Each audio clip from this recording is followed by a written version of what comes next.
Bismillahirrahmanirrahim. Assalamualaikum warahmatullahi wabarakatuh. Alhamdulillahirrabbilalamin. Wassalatu wassalamu ala asrafil anbiya'i wal mursalin wa ala alihi wa sahbihi rasulillah ajmain, amma ba'd. Rabbi shrahli sadari wa yassirli amri wahlul uqdatan min lisani yafqahu qawli. Pada kesempatan hari ini, izinkan saya memperkenalkan diri. Nama saya Darmayanti. Saya merupakan salah satu dosen tetap yayasan pada perguruan tinggi swasta, yaitu saya mengajar di Universitas Muhammadiyah Buton di Fakultas Agama Islam yang berhome base di Prodi Pendidikan Agama Islam atau Tarbiyah. Di kesempatan ini saya akan menjelaskan penilaian pernyataan diri dosen dalam unjuk kerja Tridharma Perguruan Tinggi atau PDD UKTPT, yaitu dalam bidang pengajaran. Adapun mata kuliah yang saya ajarkan adalah mata kuliah Bahasa Inggris sebagai bidang keilmuan saya yang diajarkan pada Prodi Pendidikan Agama Islam dan di Prodi Ahwal Al-Syakhsiyah atau Syariah. Mata kuliah Bahasa Inggris ini merupakan mata kuliah umum yang saya ajarkan pada semester awal, yaitu Bahasa Inggris 1 di semester 1 dan Bahasa Inggris 2 di semester 2 yang masing-masing memiliki bobot 2 SKS. Selanjutnya saya akan menjelaskan deskripsi singkat mengenai mata kuliah yang saya ajarkan serta teknik atau metode yang biasanya saya lakukan di dalam proses kegiatan pembelajaran di kelas, di mana pada kegiatan pembelajaran ini mengacu pada penerapan metode DIA atau Delivery, Interaction, and Assessment. Adapun yang menjadi deskripsi mata kuliah pada Bahasa Inggris 2 ini yaitu melatih mahasiswa untuk mengembangkan kemampuan agar mahasiswa memiliki keterampilan kecakapan, komunikasi dalam fungsinya sebagai bahasa dunia, dalam menemukan informasi yang bersifat global. Mata kuliah Bahasa Inggris ini diberikan guna membekali mahasiswa untuk belajar konsep-konsep dasar bahasa Inggris yang meliputi keterampilan menyimak atau listening, berbicara, speaking, membaca atau reading, dan menulis atau writing. Materi diarahkan pada penggunaan General English yang mencakup pemahaman penggunaan tenses, kalimat perintah dan kalimat permintaan, kalimat aktif dan kalimat pasif, modal auxiliary, serta memahami topik, main idea, supporting details dalam teks bahasa Inggris, yang semuanya dirangkum dalam capaian pembelajaran mata kuliah atau CPMK, yang kemudian dari CPMK ini akan menurunkan sub CPMK yang selanjutnya akan diajarkan dalam 14 kali pertemuan perkuliahan tatap muka dan 2 kali pertemuan untuk ujian tengah semester dan ujian akhir semester. Topik inti pembahasan Bahasa Inggris 2 ini meliputi pengetahuan tentang penggunaan bentuk-bentuk tenses, diantaranya yaitu pada pertemuan pertama kami akan membahas penggunaan simple present tense. Pada pertemuan kedua yang dibahas adalah present continuous tense. Di pertemuan ketiga adalah penggunaan present perfect tense. Selanjutnya pada pertemuan keempat, topik yang dibahas adalah struktur atau jenis-jenis kalimat bahasa Inggris, yaitu penggunaan simple sentence, compound sentence, dan complex sentence. Kemudian pada pertemuan kelima penggunaan simple past tense, lalu pada pertemuan keenam kami akan membahas past continuous tense. Di pertemuan ketujuh kami membahas penggunaan past perfect tense. Di pertemuan ke-8 yaitu ujian tengah semester atau UTS. Pada pertemuan ke-9 adalah penggunaan simple future tense. Di pertemuan 10 pembahasan tentang penggunaan future continuous tense. Lanjut pada pertemuan ke-11 pembahasan tentang future perfect tense. Selanjutnya pada pertemuan ke-12 pembahasan mengenai kalimat yang mengandung unsur kalimat perintah dan kalimat permintaan. Lanjut pada pertemuan ke-13, topik yang dibahas adalah penggunaan kalimat aktif dan kalimat pasif. Pada pertemuan yang ke-14 adalah penggunaan modal auxiliary. Dan di pertemuan ke-15 pembahasan dibahas adalah menentukan topik, main idea, supporting details. Yang terakhir adalah di pertemuan ke-16 yaitu ujian akhir semester atau UAS. topik pembahasan yang telah dibahas ini yang kemudian menjadi capaian pembelajaran lulusan atau CPL oleh mahasiswa setelah mengikuti mata kuliah bahasa Inggris yang ditunjukkan dengan penguasaan pengetahuan, keterampilan umum dan keterampilan khusus, yaitu mahasiswa mampu menerapkannya untuk berkomunikasi, mengungkap ide dan pikirannya baik secara lisan maupun tertulis, serta mampu menyusun kalimat yang baik dan benar yang sesuai dengan kaidah bahasa Inggris. Bahan ajar yang digunakan diperoleh dari berbagai sumber referensi, baik yang diambil dari buku maupun dari sumber referensi lainnya seperti media internet. Dan adapun langkah-langkah pembelajaran yang dilakukan dengan menggunakan metode DIA ini, yang pertama adalah delivery. Pada awal semester, yaitu menyampaikan kontrak perkuliahan, serta dalam memulai perkuliahan, biasanya saya menjelaskan tujuan dan rincian RPS, serta menjelaskan pokok-pokok pembahasan, kriteria penilaian, dan sumber atau referensi. Pemberian materi disampaikan dengan melalui penjelasan materi yang disertai dengan kegiatan tanya jawab, serta kegiatan latihan, penugasan, dan praktek. Dan adapun aplikasi seperti WhatsApp, email, dan Telegram digunakan untuk pengumpulan tugas-tugas mahasiswa, juga sebagai media untuk berinteraksi dengan mahasiswa. Selanjutnya, yang kedua adalah interaction. Sebelum dimulai kegiatan interaksi yang dilakukan dengan mahasiswa, yaitu dengan memberi salam dan menyapa, kemudian berdoa bersama dan mengecek kehadiran mahasiswa. Setelah itu, memberikan pertanyaan yang terkait dengan materi yang telah dibahas sebelumnya dan materi yang akan dibahas. Saat pemaparan materi, mahasiswa berpartisipasi aktif dalam pembelajaran dengan memberikan kesempatan untuk bertanya serta mengarahkan mahasiswa untuk mengerjakan tugas dan latihan maupun praktek dalam bahasa Inggris. Yang terakhir adalah assessment. Asesmen dilakukan berdasarkan pada komponen evaluasi yang dinilai, termasuk di dalamnya bobot nilai persentase dari aspek penilaian dilakukan yang mencakup nilai kehadiran dengan bobot 10%, keaktifan atau partisipasi dalam kelas 10%, tugas-tugas terstruktur 15%, ujian tengah semester 25%, dan ujian akhir semester 40%. Hal ini adalah untuk menentukan nilai akhir sebagai penilaian hasil belajar yang diperoleh setiap mahasiswa selama mengikuti perkuliahan. Nilai yang didapatkan oleh mahasiswa kemudian diakumulasikan dan diolah melalui aplikasi software pada Sistem Informasi Akademik atau SISKA yang telah disediakan oleh pihak kampus. Setelah proses penginputan nilai, dosen menyerahkan nilai dalam bentuk hard copy maupun soft copy. Demikian yang dapat saya sampaikan pada kesempatan ini. Mohon maaf jika ada kekurangan, dan berikut adalah cuplikan video rekaman proses perkuliahan yang saya lakukan dalam perkuliahan tatap muka. Terima kasih. Billahi fisabilil haq fastabiqul khairat. Wassalamualaikum warahmatullahi wabarakatuh. Bismillahirrahmanirrahim. Assalamualaikum warahmatullahi wabarakatuh. Waalaikumsalam warahmatullahi wabarakatuh. Good morning everyone. Good morning. How are you today? I'm fine. Okay. Well, before we start our discussion or our material today, it will be better if we pray together. So, praying start.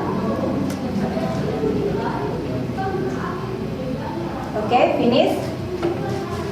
Okay, the first I will check your attending list, who is here today and who is absent. So, please listen your name carefully.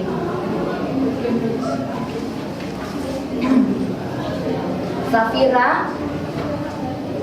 Where is Safira? She is absent? Yes. Okay. Yuli Rahim. Yes, ma'am. Okay. Mega Sylvia. Yes, ma'am. Okay. Aisyah Arif. Yes, ma'am. Okay. Weekend Febrianti. Okay. Kusmawati. Yes, ma'am. Okay. Natalia Alrizki. Yes, ma'am. My class. So today, our material, we are going to discuss about how to express our daily activity and by using simple present tense. So I have one question to all of you. Do you have learned about the simple present tense? Have you learned about the simple present tense? Have you? Yes. Ya, oke. Nah, jadi materi kita hari ini yang akan kita bahas bersama yaitu bagaimana kita mengungkapkan atau menyatakan kegiatan kita atau aktivitas kita yang kita lakukan setiap hari atau itu menjadi suatu kebiasaan yang dilakukan di setiap hari dengan menggunakan tenses simple present tense. Ya, tetapi sebelum kita lanjut di materinya, terlebih dahulu saya akan memperlihatkan apa yang menjadi deskripsi mata kuliah kita di pertemuan kali ini.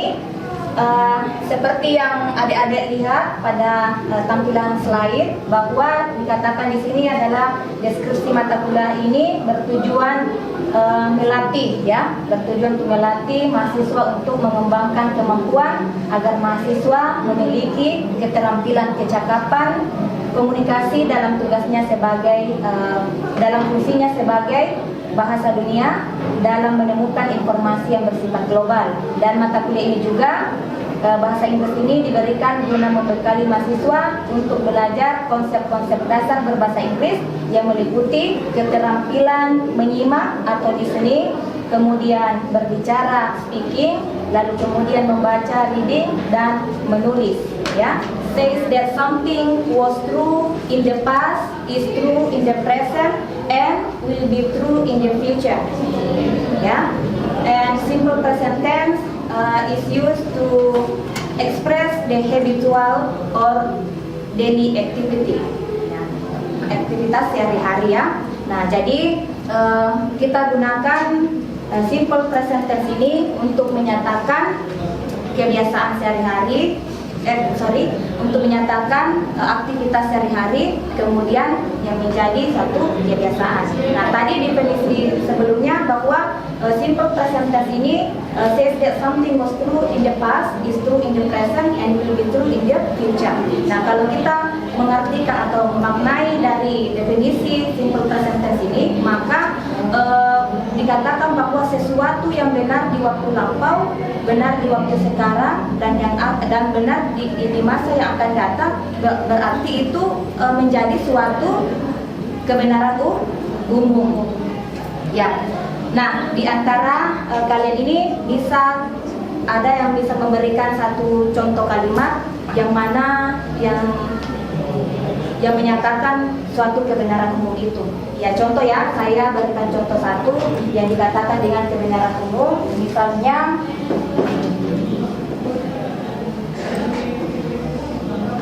tunggu di situ kan.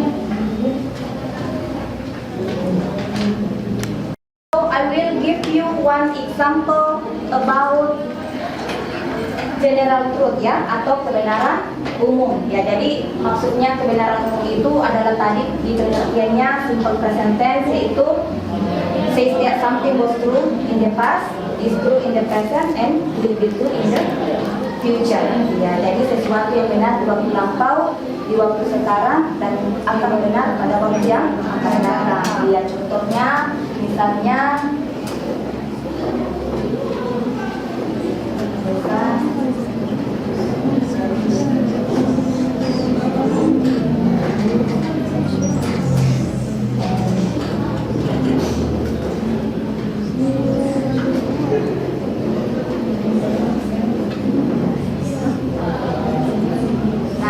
ini apa? Coba kalian baca di atas.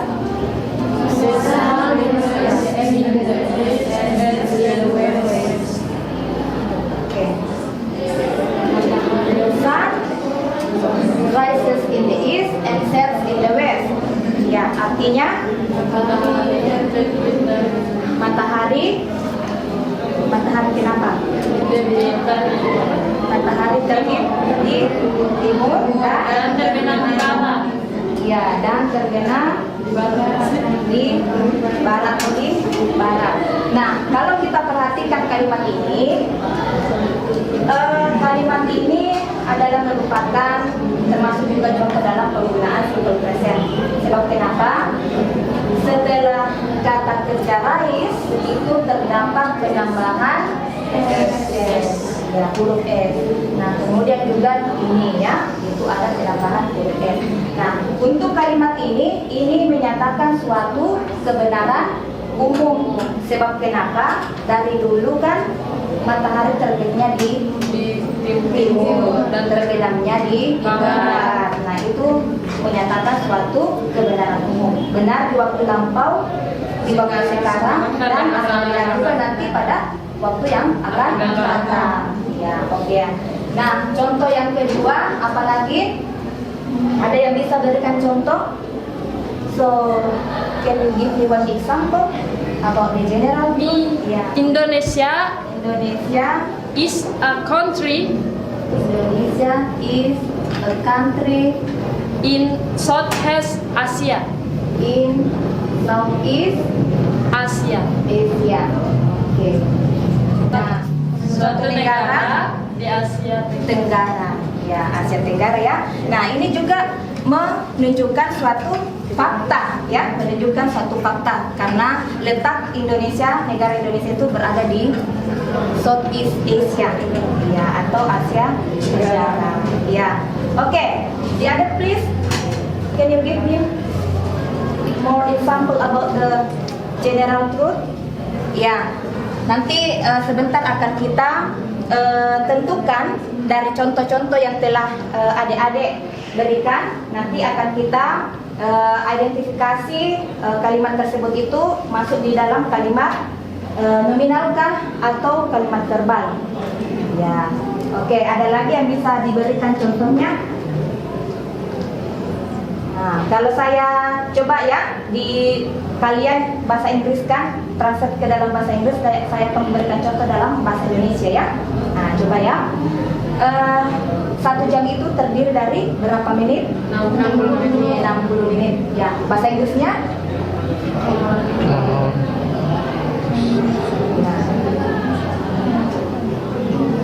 Ya, bahasa Inggrisnya adalah, ada yang bisa? Oke, silakan diangkat tangannya. 1 jam in English? Ya, 1 hour. 1 hour consists of 60 minutes. iya 60 minutes. Ya, jadi 1 jam ini terdiri dari 60 menit. Ya, jadi kebenarannya ini dulu, sekarang, dan yang akan datang akan tetap sama. Ya, karena dari dulu bahwa 1 jam itu terdiri dari 60 menit. Ya, sama halnya juga ini yang contoh-contoh yang tadi yang kita sudah sebutkan. Nah, tetapi yang di contoh kalimat ini merupakan contoh-contoh kalimat positif atau afirmatif sentence. Nah, jadi untuk kalimat verbalnya itu dia seperti ini ya. Untuk yang kalimat positifnya itu tadi yang disebutkan apa? Subject tambah verb one, lalu ada penambahan s ataukah es setelah kata kerja. Nah, kemudian ada objek, kemudian kata keterangan. Nah, kata keterangan ini bisa waktu, bisa juga tempat ya. Jadi ini kalau yang kalimat verbal. Ya, kalau apa bedanya kalimat verbal dengan kalimat nominal? Ada yang tahu? So, what is the difference of? Nggak ada? Nggak ada ya? Oke. Nah, lalu di contoh kalimat 3 dan 4 itu merupakan contoh kalimat nominal. Sebab kenapa nominal? Tidak ada kata kerja. Tidak ada kata kerjanya. Tetapi yang digunakan di sini adalah to be. Ya, ini to be-nya ya. Ya, di sini tidak terdapat kata kerja. Jadi the word is round. Nah, ini juga menyatakan suatu kebenaran umum. Ya. Di Inggris misalnya apa? Untuk memberikan keterangan. Nah, atau ini saja ya, di study English. Nah, di sini kalau kalian perhatikan, ini merupakan subjek, ya, subjek si. Ya, jadi kalau nama orang bisa juga, tetapi kalau kita mau memberikan pronounnya bisa menggunakan kata si.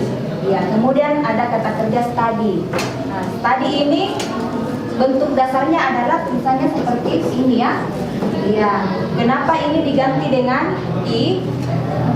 Karena ini juga masih dalam aturan dari penambahan S dengan IS itu tadi ya. Jadi untuk kata kerja yang berakhiran dengan huruf Y yang sebelumnya terdapat huruf konsonan, maka huruf Y ini kita ganti menjadi I, lalu kita tambahkan E dengan S, ya menjadi studies.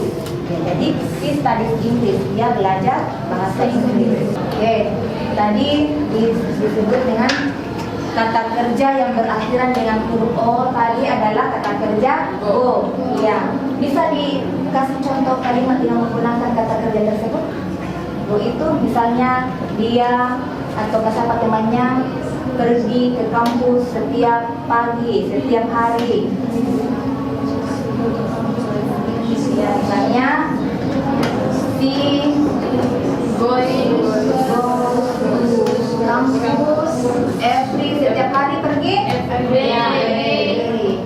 Ataukah every morning, every day saja ya, every day setiap hari. Nah, ini juga adalah merupakan salah satu contoh kalimat dari penggunaan simple present tense. Ya, jadi ini ya, jadi she goes to kampus every day. Nah, diingat kalau kalian membuat sebuah contoh kalimat atau kalian membaca suatu teks kalimat bahasa Inggris, lalu ada tulisan seperti ini, ada kata kerja go, lalu ada penambahan es, maka itu adalah merupakan menggunakan penggunaan simple present, ya, simple present. Jadi si goes to kampus every day. Oke, lanjut ya. Jadi untuk yang kalimat positif tadi sudah kita tuliskan beberapa contoh dari bentuk affirmative sentence-nya. Nah, sekarang kita masuk di penggunaan simple present tense bentuk kalimat negatif. Ya, tapi sebelumnya yang menjadi rumus dari bentuk negatif ini adalah setelah subjek adalah do dan does, ya, kemudian verb one, lalu objek dan adverb. Nah, kemudian untuk bentuk pertanyaannya, untuk yang kalimat nominal tadi adalah subjek, kemudian to be, nah, kemudian not, kemudian complement. Ya, oke. Bentuk pertanyaannya adalah ini do, kemudian does, kemudian subjek, verb one, objek, lalu adverb. Nah, ini to be, kemudian subjek, apalagi complement. Nah, oke. Ada yang ingin kita tanyakan? Ada ingin? Thank you for the opportunity. My question is, what are the characteristics of using simple present tense sentence? Simple present tense. Yeah. What the characteristic of using simple present tense? Yeah.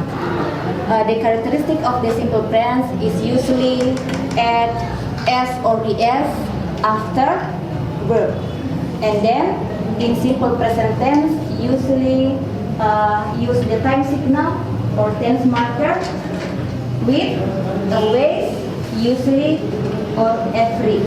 My student, Here there are some exercises. Yeah, you have to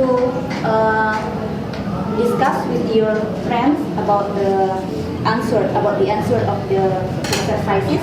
Ya, silakan ya. Oke. Ini kasusnya.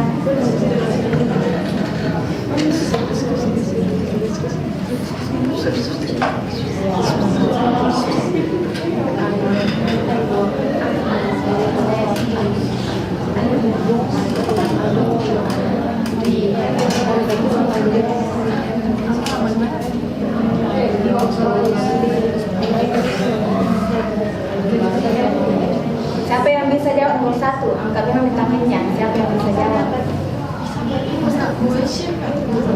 Ini dia change this. Ini bukan ke ini. Bukan ini.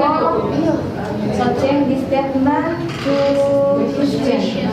Atau kalian mau ganti apa ini? Ke mana? Mau ke bentuk negatif? Negatif. Negatif mau.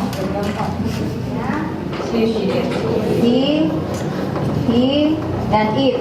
Nah, di situ diperhatikan nomor 1 itu apa subjeknya? I. Berarti dia do. Don't. Ya, berarti berikan lagi ini. Jadi I do not atau ke I don't work. Saya tidak bekerja. Gitu, ya. Nah, nomor 2. Kalau I atau ini Pak De.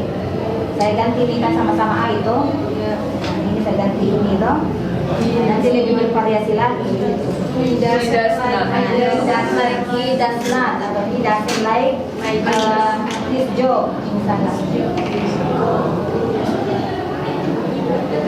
Kemudian they don't have benefits. We don't have both. Okay, now so please pay attention to the some exercises. Ya, jadi ini ada beberapa latihan yang kalian kerjakan karena kita tadi sudah banyak memberikan contoh-contoh kalimat bahasa Inggris dalam bentuk kalimat nominal dan juga kalimat verbal. Nah, di slide exercise ini yang diminta adalah change these statements below to negative sentence. Ya, jadi ini ada beberapa kalimat positif affirmative sentence yang diubah ke dalam bentuk kalimat negatif dan pertanyaan. Ya, coba diperhatikan di slide-nya. Nomor 1, who can answer the number 1? Nomor 1 apa jawabannya? Ya. He doesn't write, ya. Nah, jadi untuk yang S itu kita harus hilangkan. Nah, sebab kenapa? Karena dia sudah dalam bentuk kalimat negatif. Ya, yang menggunakan penambahan S dengan IS itu tadi yang saya katakan, yang saya sampaikan, yang saya jelaskan adalah yang bentuk kalimat positif. Ya, tetapi kalau sudah dalam bentuk kalimat negatif maupun pertanyaan, maka penambahan S dengan IS itu tidak lagi kita gunakan. Ya, oke. Selanjutnya nomor 2.